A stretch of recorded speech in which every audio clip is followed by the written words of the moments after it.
Бир күнү токой жаныбарлардын арасында аюуда өлө турган жан жаныбарлардын тизмеси бар экен деген кабар тарайт.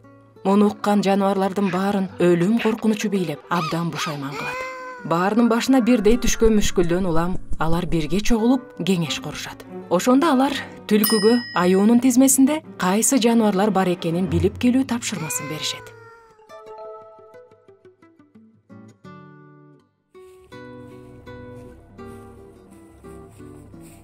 Түлкү айламалын таап, тизмедегилерди билип кайтат. Ошондо ага карышкыр келип: Айтчы, мен да тизмеде бар бекем? Ооба, сен да бар экенсиң. Жооптон кийин баштарын мыкчып, өлөт дегени ушу турбайбы деп коркунучтун капканына түшөт.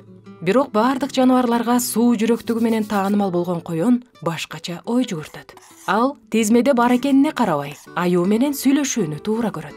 Ошондо коён аюудан: Сиздин тизмеде чын эле мен да бармынбы? Азыр карайын. Коён. Ооба, сен да бар экенсиң. Мени ошол тизмеден чийип кое аласызбы? Макул.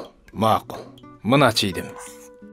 Рахмат, чоң рахмат. Жоуна башын мыкчып, баары бүткөн турбайбы дебестен, кандайдыр бир тайманбастык менен коркок коён өзүн ушундай өтүнүч менен аман алып калган экен. Кымбаттуу замандаш, биздин да жашоо ар кандай кыйынчылыктар менен коркунучтарга толгон. Бирок кыйынчылыктардан чыгуу да жолу бар экенин эсибизден чыгарбасак экен. Кээде ушул окуядагыдай эле жөнөкөй өтүнүчтөр чыгуу жолу болуп калат.